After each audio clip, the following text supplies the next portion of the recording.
Internet आने के बाद कमाई को लेकर एक बात झूठी हो गई।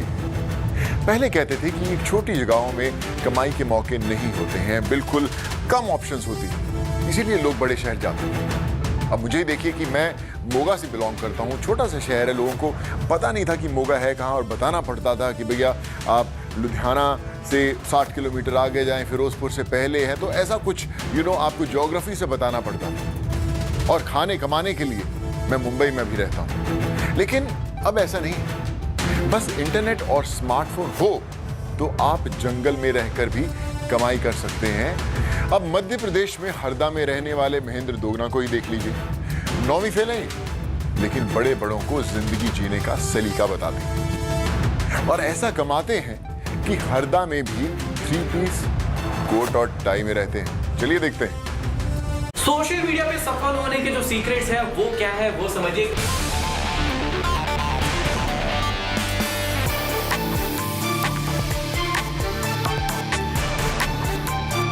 नमस्कार दोस्तों, मैं हूं महेंद्र दोगने, मोटिवेशनल स्पीकर और लाइफ कोच। नमस्कार सभी गुड न्यूज़ के सभी दर्शकों को मेरी ओर से बहुत बहुत धन्यवाद। और मेरा सफलता का जो पूरी की पूरी जर्नी रही है वो बहुत ही इंटरेस्टिंग रही है, बहुत ही मज़ेदार रही है, क्योंकि मैं मध्य प्रदेश के सबसे छोटे डिस्ट्रिक्ट हरदा से बिलोंग करता हूँ।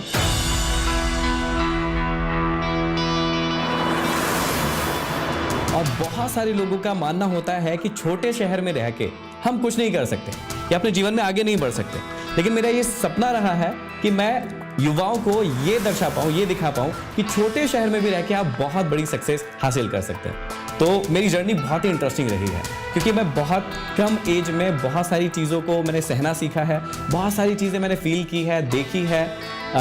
मेरे पिताजी एक मैकेनिक है और मैं बहुत कम उम्र से जो है गैरेज पर भी काम करता था। बहुत सारी चीज़ें मैंने अपनी लाइफ में की है और उसके बाद मैं आज मोटिवेशनल स्पीकर बना हूँ। संघर्ष तो मैं नहीं कहूँगा, हर चीज़ संघर्ष नहीं होती, वो सीख होती है एक्चुअल में, क्योंकि हमारे देखने का नज़रिया होता है कि हम उस संघर्ष को सीख के रूप में देखते हैं या फिर संघर्ष के रूप में देखते हैं, क्योंकि सबसे मेन चीज़ वही है। अभी मेरी लाइफ में बहुत सारी दिक्कतें आई हैं, लेकिन वो दिक्कतें जो है आज जब मैं यहाँ से खड़े होकर देखता हूँ तो मुझे दिक्कतें नहीं लगती, क्योंकि वो दिक्कतें ही हैं जिन्होंने मुझे यहाँ पर लाकर खड़ा किया है। हमारे पिताजी की जो सीख थी, वो सीख जो है वो मेरी लाइफ के लिए बहुत ही इंपॉर्टेंट रही है, जिनमें से एक सीख मैं बताना चाहूँगा कि मेरे पिताजी ने 2 चीज़ें जो है मेरे को हमेशा छूट दी, मतलब छूट नहीं, वो एक सीख कहूँगा। पहला, उन्होंने मुझसे हमेशा कहा कि तुझे जो भी काम करना है वो काम कर। उन्होंने मुझे कभी किसी भी काम को करने से रोका नहीं है। लेकिन दूसरी जो सबसे इंपॉर्टेंट चीज़ है, उन्होंने मुझे कभी भी किसी चीज़ के लिए पैसे नहीं दिए। अब होता क्या है, यही दिक्कत आती है कि युवाओं को आजकल पहली छूट नहीं दी जाती है जो कि दी जानी चाहिए, और दूसरी जो दिक्कत होती है कि उन्हें पैसा दे दिया जाता है। तो उससे क्या होता है कि युवाओं के बिगड़ने के चांसेस बहुत ज़्यादा रहते हैं, जो मेरे साथ नहीं हुआ। तो पाई का जो कीमत है वो मुझे पता चली, क्योंकि हर चीज़ के लिए, चाहे स्कूल की फीस भरनी हो, चाहे पिकनिक पर जाना हो, मेरे पिताजी कहते थे पहले गैरेज पर आओ, यहाँ पर काम करो, दिन भर मेरे साथ काम करो, उसके बाद जो पैसा लगेगा आपको वो मैं दूंगा। तो पहले मुझे काम करना पड़ता था, उसके बाद मुझे पैसा मिलता था। तो इससे मुझे पाई की कीमत समझ में आई है।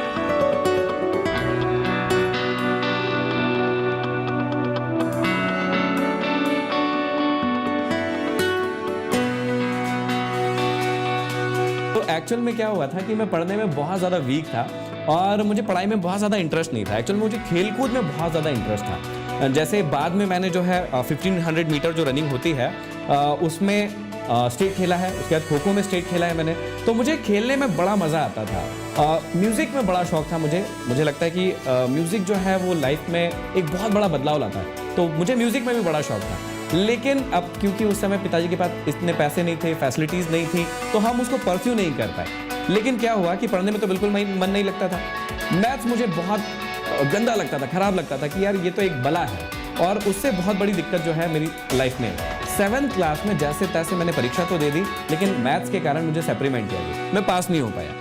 अब क्या हुआ कि जैसे तैसे परीक्षा देके वो सप्लीमेंट्री की परीक्षा क्लियर की, लेकिन आप लोग बहुत अच्छे से जानते हैं कि जिस चीज़ में मन नहीं लगता, आज यदि वहाँ फेल हुए तो आगे भी होंगे। 9th क्लास में भी सेम हुआ मेरे साथ। 9th क्लास में भी मेरा स्पोर्ट्स में बहुत ज़्यादा रुझान रहा।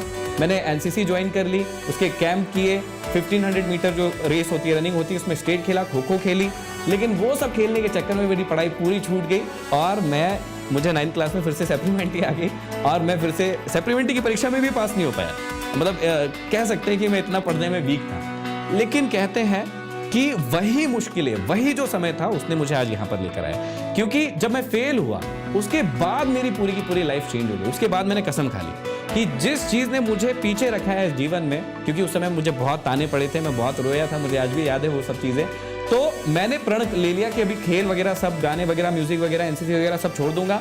अब पूरा का पूरा ध्यान जो है मैं लगाऊंगा पढ़ाई में। और फिर मैंने जो है पढ़ाई करना शुरू किया और उसके बाद जो है आज तक जर्नी मेरी कभी रुकी नहीं है। उसके बाद आज तक मैं किसी भी चीज़ में फेल नहीं हुआ है और एक फेलियर लड़का बाद में एक टॉपर बना। 10th क्लास में मैंने मेरी स्कूल में टॉप किया था, 12th क्लास में मेरे बहुत अच्छे परसेंट थे और 12th क्लास में ही मेरा स्टेट बैंक ऑफ इंडिया में सिलेक्शन भी हो गया। और इतनी छोटी सिटी में बहुत कम उम्र में जो सफलता हासिल की थी उससे काफ़ी नाम हुआ। तो वहीं से मोटिवेशनल की भी जर्नी शुरू हुई थी, क्योंकि मेरी लाइफ में फेलियर बहुत थे तो मुझे ना बार बार अपने आप को खड़ा करना पड़ा था।